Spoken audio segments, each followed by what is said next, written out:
Hello everyone, welcome to Winnie classes. Today we will learn about forest, our lifeline. So let's start now.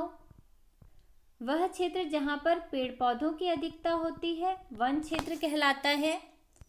हमारे अर्थ के surface में 9.5% part वनों से घिरा है, जो कि टोटल लैंड सरफेस का 30% पार्ट है।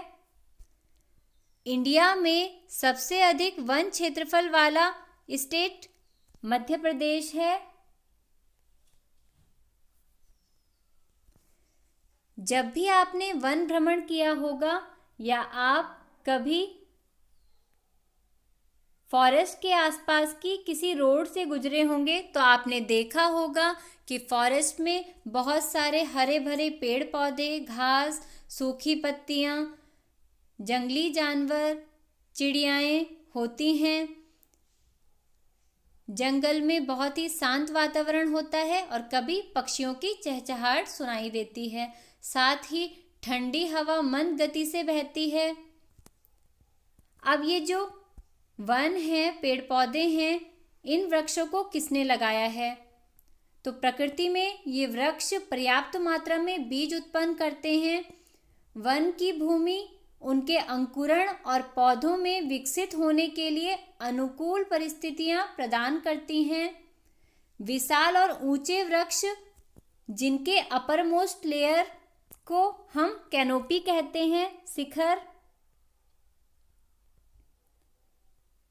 और निचले वृक्ष लोवेस्ट लेयर ऑफ वेजिटेशन को हम अधोतल कहते हैं। जिन्हें अंडर स्टोरी कहते हैं, होती हैं।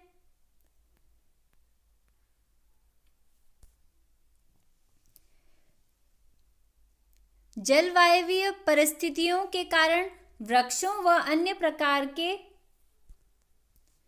पादपों की किस्मों में भिन्नता पाई जाती है और साथ ही साथ जंतुओं के प्रकार में भी विभिन्न वनों में भिन्न होते हैं। मतलब जंगलों के वातावरण के हिसाब से ही वहाँ पर जो रहने वाले जंगली जीव होते हैं वो होते हैं।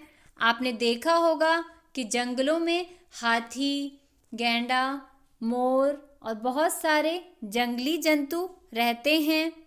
साथ ही साथ बहुत सारे कीट, पक्षी भी रहते हैं, छोटे बड़े। जंगलों में मृदा के ऊपर जो परत पाई जाती है उसे ह्यूमस कहते हैं। ह्यूमस क्या होती है? माइक्रो ऑर्गेनिज्म, सूक्ष्म जीव dead plants and animal tissue को खाते हैं, तो वो जब कन्वर्ट हो जाती हैं डार्क कलर्ड सब्सटेंसेस में तो उसे हम ह्यूमस कहते हैं, जो कि सॉइल के लिए बहुत उपजाऊ खाद की तरह काम करती है।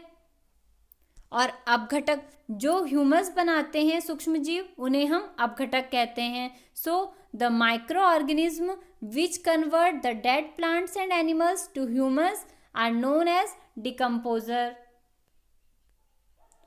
तो इस तरह से डिकम्पोजर सॉइल को उपजाऊ बनाने में हेल्प करते हैं, जिससे अधिक से अधिक प्लांटिंग होती है, क्योंकि पेड़ पौधों को उससे न्यूट्रिएंट्स मिलते हैं।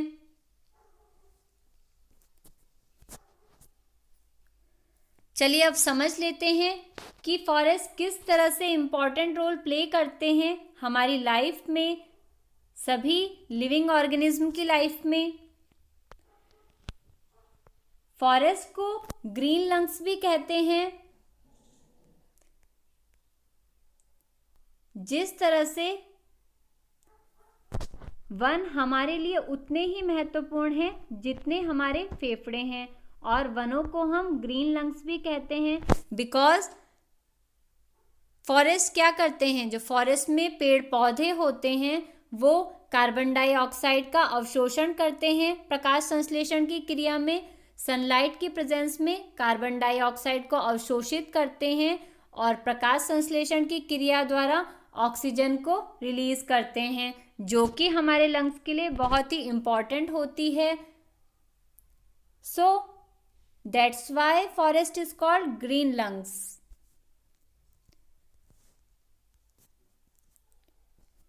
तो इस तरह से ऑक्सीजन और कार्बन डाइऑक्साइड का संतुलन बनाने में फॉरेस्ट बहुत ही इंपॉर्टेंट रोल प्ले करते हैं,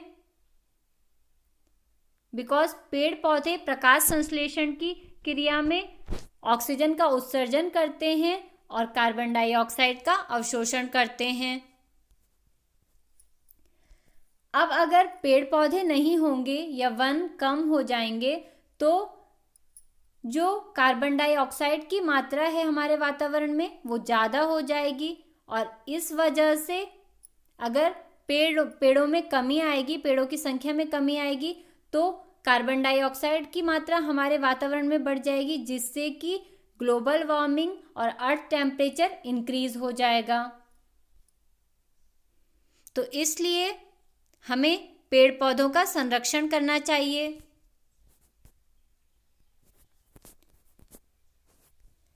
पेड़ पौधे जो वन हैं वो अनेक जंतुओं और पादपों के लिए आश्रय का काम करते हैं और जंतुओं के लिए भोजन का भी निर्माण करते हैं। तो इस तरह से खाद्य श्रृंखला को बनाए रखने में भी फॉरेस्ट बहुत इम्पॉर्टेंट रोल प्ले करते हैं।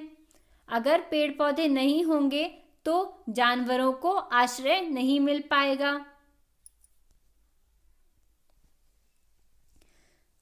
वनों में अनेक प्रकार के वृक्ष, झाड़ियाँ, शाक और घास और पेड़ों पर लिपटी लताएं होती हैं। वन रेनफॉल में भी हेल्प करते हैं। वर्षा होने की संभावना पेड़ों पर भी निर्भर करती है।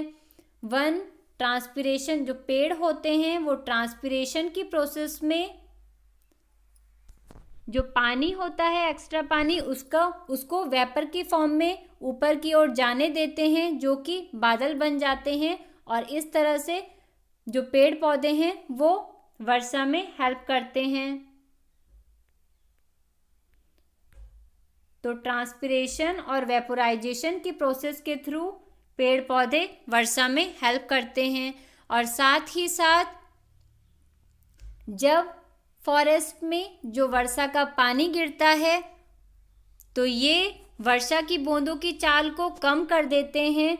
जब वर्षा होती है और पेड़ों के ऊपर पत्तियों में पानी गिरता है तो ये धीरे धीरे फ्लो होता है और ये इस तरह से सीधे पेड़ों की जड़ों तक पहुंच जाता है, जिससे कि जो ग्राउंड वाटर लेवल है, मिट्टी द्वारा पानी को सोख लिया जाता है और ग्राउंड वाटर लेवल में इंक्रीज हो जाता है। तो इस तरह से पेड़ पौधे ग्राउंड वाटर लेवल को बनाए रखते हैं, वाटर साइकिल में हेल्प करते हैं, रेन वर्षा का कारण बनते हैं। वनों से हमें अनेक उत्पाद प्रोडक्ट्स मिलते हैं, जैसे गोंद, शहद, लकड़ियाँ, ईंधन की लकड़ियाँ, मसाले, तेल, जड़ी बूटियाँ, औषधि, और वनों से जो प्राप्त उत्पाद हैं उनसे हम बहुत सारे उत्पाद का निर्माण कर सकते हैं। So forest is dynamic living entity.